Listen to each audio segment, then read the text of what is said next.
And then isusumbat mo lang din pala sa kanya kung ano yung mga nagawa niya, sa which is nakalipas na, mas lalo lang po kayong mag-aaway, na which is ito din yung magiging cause na hindi magtatagumpay yung relationship ninyo.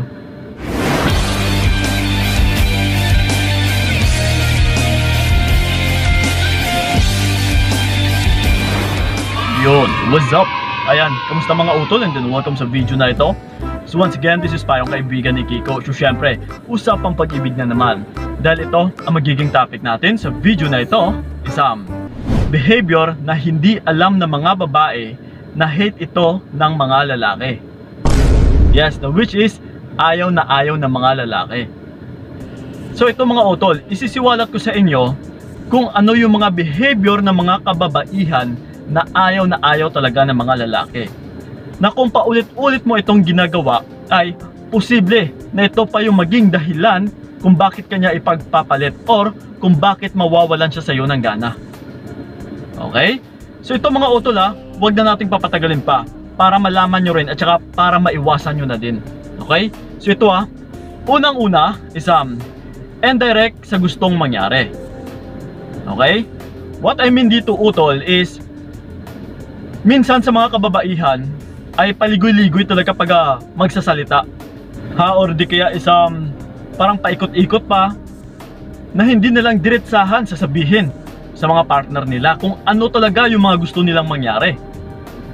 Like for example na lang aalis yung partner mo na lalaki, and then ikaw is yung ayaw mo siya na payagan or gusto mo siya na siyang magstay na lang, pero kung minsan ang mga sinasabi pa ng babae, sige umalis ka na, baka malate ka pa, sige umalis ka na ngayon din.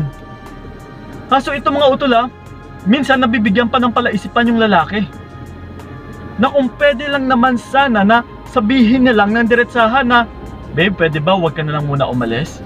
Kasi mas lalo pa itong nagpapakita ng respeto kung diretsa mo itong sinasabi sa partner mo na ayaw mo siyang paalisin, kaysa parang tinataboy mo pa siya na yung gusto mong mangyari is ayaw mo sana siyang paalisin, pero parang tinutulak mo pa siya. Parang nire-reverse psychology mo pa siya. So kapag ganito utol, nagpapahiwatig ito na parang hindi mo rin siya nire-respeto. So again mas mainam na directly talaga na sasabihin mo sa kanya kung ano yung nasa saloobin mo. Okay? Para magkaunawaan kayo. And then, yung pangalawa natin is tanong na hindi nagugustuhan ang sagot. Okay? Ito mga utol marami kasing mga katanungan yung mga kababaihan na kung minsan naman is kung sasagutin ng mga lalaki ay hindi nyo rin naman agad or hindi nyo naman nagugustuhan yung mga kasagutan. And then magtatampo or ito pa yung magiging cause ng ikatatampo ninyo. Ito bibigyan ko po kayo ng mga example. Like for example, mahal mo pa yung ex mo. Diba sa tanong na yan, kung sasagutin ka ng partner mo na oo mahal ko pa siya, diba magagalit ka? And then alangan naman sasabihin talaga ito ng partner mo na mahal ko pa yung ex ko. Lalong lalo na kapag ikaw yung present niya ngayon, diba? So which is parang inappropriate na katanungan. And then yung isa pa dito is mataba na ba ako? Yes, isa pa ito. Kung sasabihin ka or sasabihan ka ng partner mo na oo, mataba ka na, diba magtatampo ka rin or maiinis ka. And then yung isa pa dito is sino mas maganda sa amin? Yes, isa pa din yan mga utol. Alangan din naman sasabihin ng partner mo na mas maganda yun, and then magagalit ka na naman. And then yung isa pa dito is wag mo kong iiwan Alangan naman utol sasabihin ng partner mo na iiwan kita balang araw, diba? So ganun pa man, iwasan nyo po yung mga katanungan na for sure kung ano yung maisasagot ng mga partner ninyo ay ikagagalit mo lang din naman. So wag na po kayong magtanong ng mga ganitong katanungan kung ikagagalit mo lang din naman yung magiging kasagutan. Okay? Dahil ayaw na ayaw po ito ng lalaki. Once na isagot niya ng tama, and then magtatampo ka. Diba? So ikaw lang din yung gumawa ng dahilan para mag-away kayo. Okay? And then ito, yung pangatlo natin is palaging pag-utos. Yes, isa pa ito na ayaw talaga ng mga lalaki. Lalong-lalo na dyan yung mga ibang babae na tinuturing ng mga partner nilang lalaki na parang prinsesa. Pero please lang mga utol, huwag nyo naman abusuhin.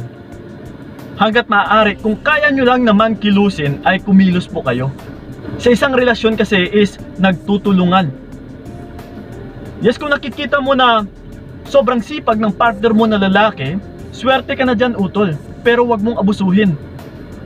Nauupo ka na lang, kakain ka na lang, and then yung partner mo na lalaki, siya pa yung kumakayod, siya pa yung nagtatrabaho, and then pag uwi sa bahay, siya pa yung nagluluto. Wag ganun, utol. Ha? And then panay utos ka pa sa kanya. Ayaw na ayaw po ng lalaki yung palaging nag-uutos na babae. Kung ituturing ka ng lalaki na parang prinsesa, hayaan mo po yun dahil kusa niya po nagagawin yun. Basta't wag mo lang utusan. Okay? So yun, and then ito, yung pang-apat natin is mareklamo.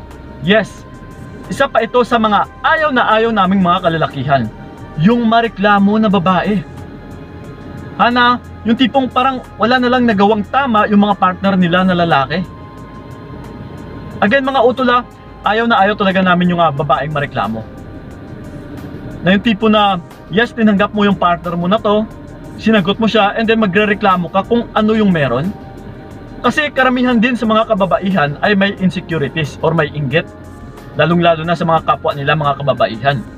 Lalong-lalo na kapag yung best friend niya is may mayaman na jowa na lalaki. So once na maiinggit, ngayon, pagkakatripan niya is yung boyfriend niya. Oh no! Kasi ganito ka, tamad ka, ganito, ganyan. Naku po utol, wag ganun ha. Mind your own business. Or mind your own relationship. Ha, kung ano yung meron sa inyo sa partner mo is kailangan mong maging makontento. Dahil sinagot mo yan eh. Tinanggap mo siya ng buong buo kung ano yung meron sa kanya. Ha, so wag panay reklamo dahil pareho lang ito, mapababae, mapalalaki. Kung panay ka rereklamuhan ng lalaki, di ba? May inis ka. Ha, may inip ka din. Or mas lalo kang magagalit sa kanya. So ganun din po yan pagdating sa aming mga kalalakihan. Okay? So yun, and then ito, yung panglima natin is clingy and controlling. Yes, isa pa ito sa mga ayaw na ayaw din naming mga kalalakihan. Yung clingy na babae and then controlling. Yung tipo na lang na parang ayaw mong paalisin palagi yung partner mo, palagi mo na lang pinagbabawalan. Nakakasakal po ito mga utol. Ha, and then palagi ka na lang nagsiselos. Nagpapahiwatig po ito na mababa yung level ng iyong confidence. Napuno ka rin ng inggit, insecurities utol like I said kanina. So pero kung hinahayaan mo lang yung partner mo, ginagawa niya yung part niya, and then ginagawa mo rin yung part mo, kumakayod ka rin para sa sarili mo, yes, para sa future ninyo, na which is independent woman ka, na matagal ko na itong sinasabi. So ganun pa man mga utol, iwasan nyo po yung magiging clingy and controlling. Hayaan nyo po yung partner ninyo kasi kung minamahal ka niyan, kusa na nagagawin niya na palagi kang alalahanin. Okay? So yun ha, and then ito, yung pang-anim natin is magsumbong or pagsumbong kahit konting tampuhan. Yes, isa pa ito na mga kamalian or behavior din ng mga kababaihan, na kahit konting tampuhan lang sa mga partner nilang lalaki ay nakikipagchismisan na sa mga kaibigan nila. Kasi yung ex ko, kasi yung boyfriend ko ganito. Sinusumbong na kung ano yung pinag-aawayan. Ito mga utula, ito pa minsan yung cause na mas lalo kayong hindi magkakaunawaan ng partner mo. Kasi alam mo kung bakit? Dahil nakikinig ka sa mga kaibigan mo. Lalong-lalo na yung kaibigan mo na ito, like for example, babae ka, and then yung sinusumbungan mo is lalaki, and then nagkataon may gusto sa'yo. Talagang mas lalo niyang sisiraan yung boyfriend mo. So again ha, kung may konting tampuhan kayo ng boyfriend mo, kayo po yung dapat mag-usap dito. Pag-usapan nyo ng mahinahon utol. Magpakita kayo ng may respeto sa bawat isa. Hindi yung ipagchichismis mo na. Yung iba pa nga dyan, isang ginagawa na ng pangalan yung mga partner nila. My God. Si Loko-Loko, si Kalbo, si ano-ano lang. Yes, wag ganun. Kasi kung pinapartner mo pa yan, and then binabastos mo lang din naman, ito mga utol talagang hindi magtatagumpay yung relationship ninyo. Kasi tinuturing mo na siya na parang hindi rin ka respeto. So again, huwag kang mag-expect na deserve mo ring respetohin. Kasi ikaw nga mismo, hindi mo rin siya nire-respeto. Okay? So magrespetuhan lang po kayo sa bawat isa. So yun ha, and then ito, Yung pang-7 natin at saka yung pang-last is tagsumbat. Yes, isa pa ito mga utol na ayaw talaga ng mga kalalakihan. Na kung ano man yung mga nangyari sa past ay huwag mo na pong isumbat sa kanya. Like for example, nag-aaway kayo or nahuli mo siya. Ito mga utol kung tinanggap mo na siya ulit for the second time around, is kailangan mo nang kalimutan kung ano yung mga nagawa niya. Huwag mo na pong isumbat. Dahil kung tinanggap mo siya ulit, and then sinusumbat mo pa palagi kapag may message siya sa'yo, and then palagi pang galit, kasi ganito, palagi mong nire-remind sa kanya yung mga pinagagawa niya. Ito mga utol, tinanggap mo siya.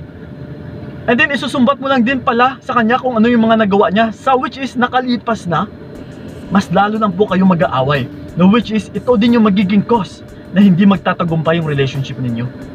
Okay? So yun po yung mga behavior na dapat ninyong iwasan para tumagal pa yung relationship ninyo. No, which is yan po yung mga ayaw ng mga kalalakihan. Pero I know utol na may mga ayaw din kayong mga kababaihan sa mga lalaki. Pero ito sinisiwalat ko lang sa inyo para kahit paano ay mabawas-bawasan kung ano yung magiging cause ng paghihiwalayan or ng pagkakaayaw ng mga partner niyo sa inyo. Okay? So yun na po mga utol, sana'y nakatulong talaga yung video na ito. And then sa mga gusto akong makausap one-on-one, puntahan nyo lang po yung link dyan sa ilalim sa may description box ng aking Facebook page na FBA na Payo ni Kiko. Yes, for one-on-one coaching And then sa mga may konting katanungan lang, just leave a comment na dyan sa ilalim. So yun na po mga utol, maraming salamat talaga. So ingat po kayo, God bless and babush! Binigay ko lahat para wala kang masabi. Kaya nga hindi